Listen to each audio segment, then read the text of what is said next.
Howdy folks, we're going to talk about the dark secret involving with the table saw. Halloween or something maybe is bringing this on. The thing is, the safety in regards to where the blade is, and there's a lot going on here. This is a dangerous piece of equipment, probably one of the worst things in the whole shop. In fact, statistics are showing that the table saw is just about king of cutting fingers and cutting people's hands up and things. Keep your hands away from the blade. But I'm going to show you the schools of thought, and I'm also going to show you the dark side of the other school of thought that nobody seems to want to discuss. So we're going to discuss both of it today. Yeah, let's go. Remember now, this is only for entertainment purposes. I'm not telling you how to use your tools.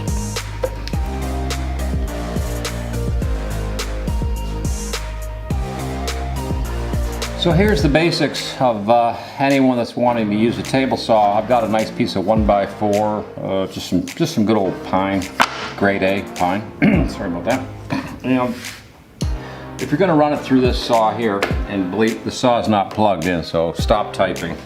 The school of thought is basically this: to bring the blade down to where it's just a hair above the cut. This is fine, but you know, a lot of old school guys, including me, I'll just show you this from the other side. That's even better. Really take a look at that. This is what they want you to do, and there's some good things here, because if you were, say, you know, up here in the middle of the cut, and your finger somehow, your hand slips or something and it gets into this, you can see you're barely going to get nicked by the saw at that point. So from a safety side, this is probably a pretty good idea for generally most people that are first starting out, or they don't use the table saw a lot and they're not used to using it. This sort of idea is really not that bad. The big problem with the saws that's talked about a lot is mostly kickback, but I'm also talking about just your hand slipping or something sliding or going wrong suddenly. You don't want to get into this blade. You don't want to get anywhere near it. It's doing 5,000 RPM. It'll tear through skin pretty easily. And even if you're wearing a bulletproof vest and you get kickback, I think you'll probably still get hurt pretty badly. Anyways, let's get back to this. So here's the blade. And what's happening, if you think about it in terms, the blade is pushing against the wood here, it's really pushing hard here, and it's even pushing down here. Now, of course, at this point, theoretically, this material of the wood is removed. So from about here down, we no longer really have much in the way of pressure, or do we? Well, yeah, we still do, because the wood is starting here, cut, and cut up to here. So the only place that's really not pushing too much is on the back side of the blade. And this is where the slot has now become, you know, an open area where there's really not much. The side of these blades is probably still catching a little bit of the fiber. So everything is going that way, hard and heavy. And this is why we're talking about this today, because, and you'll notice this saw doesn't have a kerfing knife, which I do want to install something back here to make it safer, because I don't want kickback any more than anybody else does. But I just want to take a look and see what's happening. And of course, like I said, some people say the rule of thumb was, and I've checked with different wood shops, 1/8 of an inch. Other schools have said 3/8, which 3/8 I think is, tell you the truth, I think is too high. But there's other schools that will go up as high as 1/2 inch, and then other people will say, let's see if I can even bring mine down low enough where, yeah, it's just, I mean, it is just a hair above this board at this point. So you'd almost have to break the board with your hand, because you still wouldn't probably go, you wouldn't, yeah, just barely break it between the two pieces. But that's the safest mode right there. Plus have a kerfing knife, and if you have the plastic guard, of course, they tell you to use the plastic guard.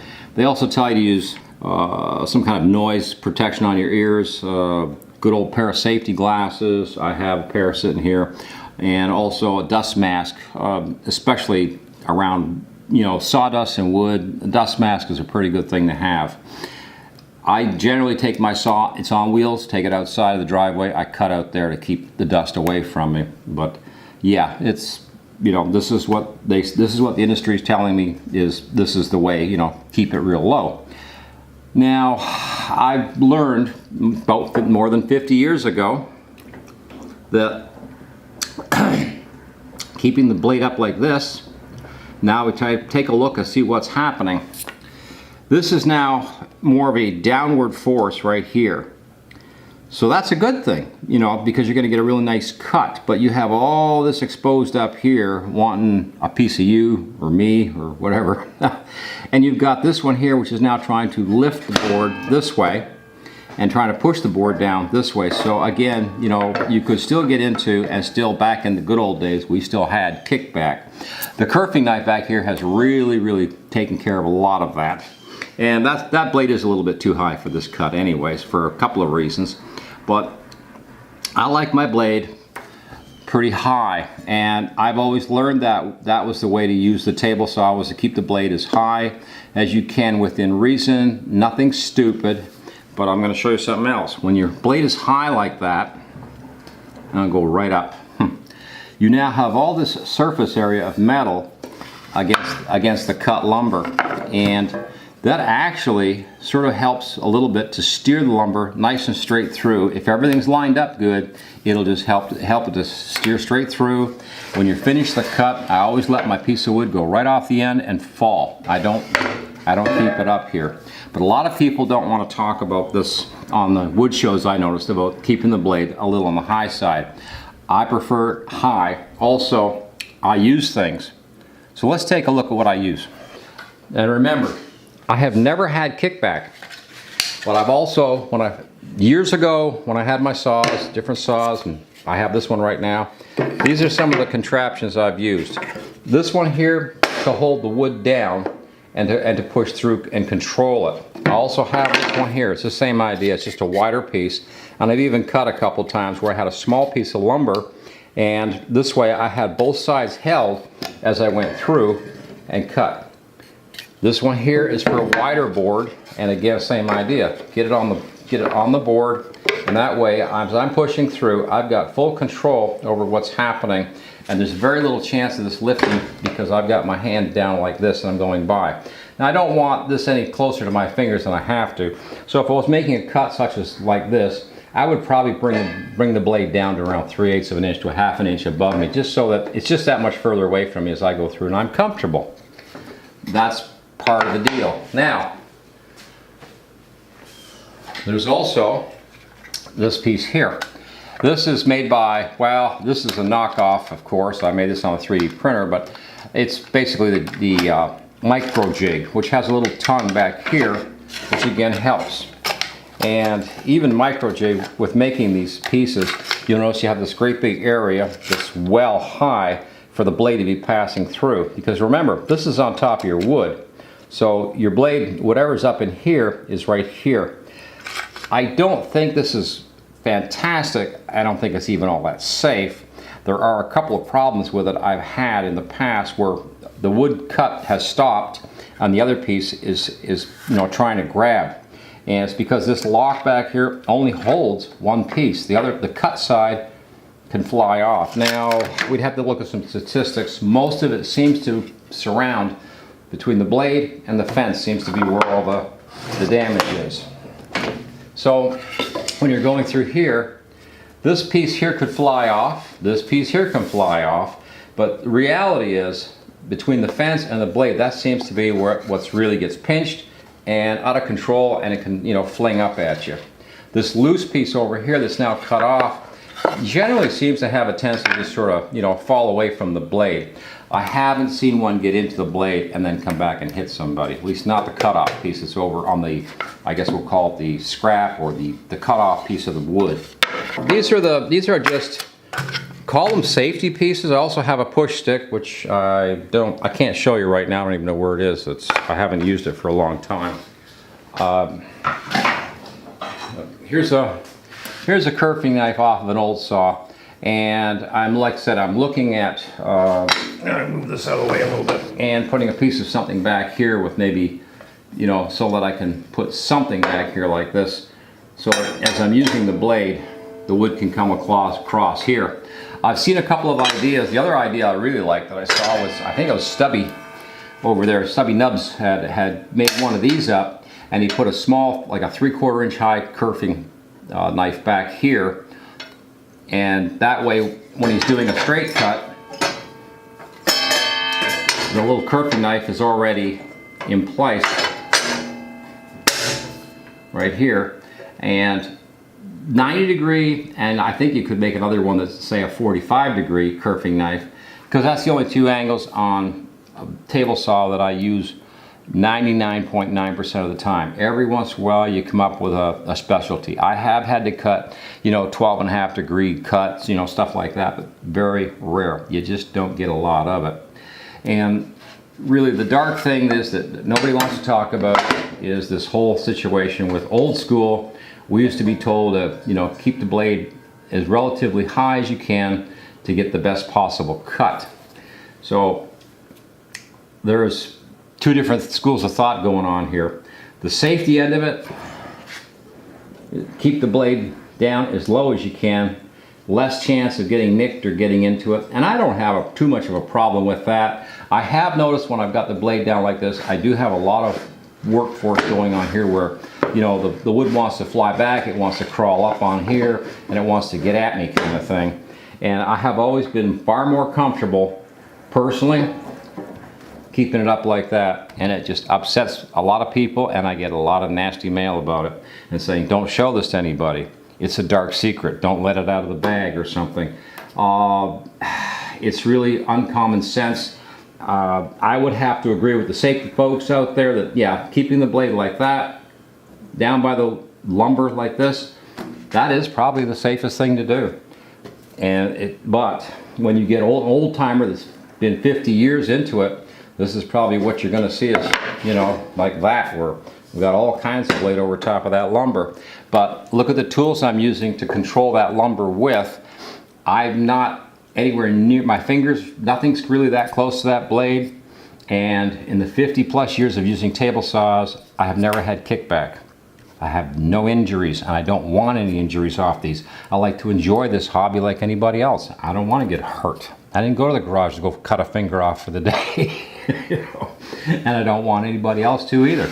I just love the idea of the folks getting out there and cut a piece of wood. Just sometimes it just feels good to cut a piece of wood. So just recently, about a week ago, the Denim Tools did a list, and table saws were #1 for getting hurt. Not good. And some people that are fairly popular names in the industry have been hurt by table saws. This one is a beast. It has no riving knife. Ooh, you know. There's no plastic guard, of course, up here. And this blade, as a matter of fact, has a 12-inch. So that's a bad boy. Respect it, you know. Yeah, respect it. The thing is I control my piece, and I also take into account everything that could possibly happen, and then, you know, I may make my cut. I'm going to point something out because it comes up once in a while with a table, especially with the table saws.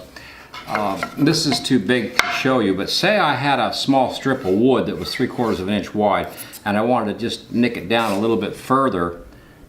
I'm not going to use my table saw for that. Okay, it's just not going to happen. It's too small, it's too dicey. It's a possibility that we could get hurt.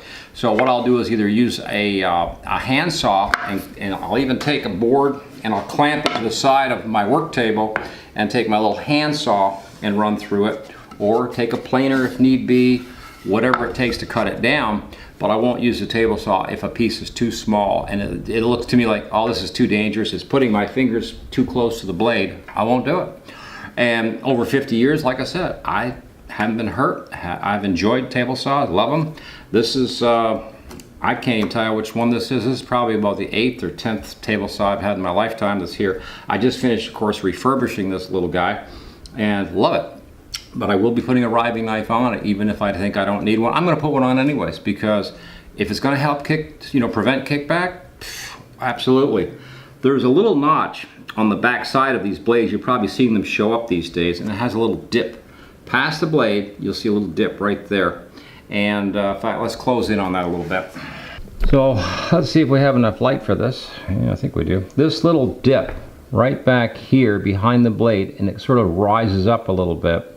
That actually helps to prevent kickback on these blades. So that's something that's actually a good thing. So if your blade has that, that's a good thing. If your blade doesn't have that, you might want to consider going and finding a blade that has this little dip on the back side, because that will help to prevent kickback. Like I said, we all want to enjoy the hobby, you know, use the most common sense when we're using power tools, especially this #1 machine here that helps to, you know, hurt everybody, and do as much as we possibly can to be safe with them. The dark side of it, I hope we covered it a little bit for you so you can understand. Wow, so there you have it. The dark side was, we were told 50-something years ago, put the blade as high as you can, or whatever you're most comfortable with, in order to get the best possible cut. And part of the reason was they had this theory at the time that the blade coming down this way on more of an angle would give you a better cut and also go through the board better, whatever. So it hasn't been talked about. Nobody seems to want to talk about it, and I just thought, guys, I'm gonna give it to you. No, it's not safe, but it was done in the past. Hey, thank you for watching Coffee and Tools. Please like, share, and subscribe, and hopefully we'll get into some more interesting things in the coming next few shows, right? All right. Anyways, over and out.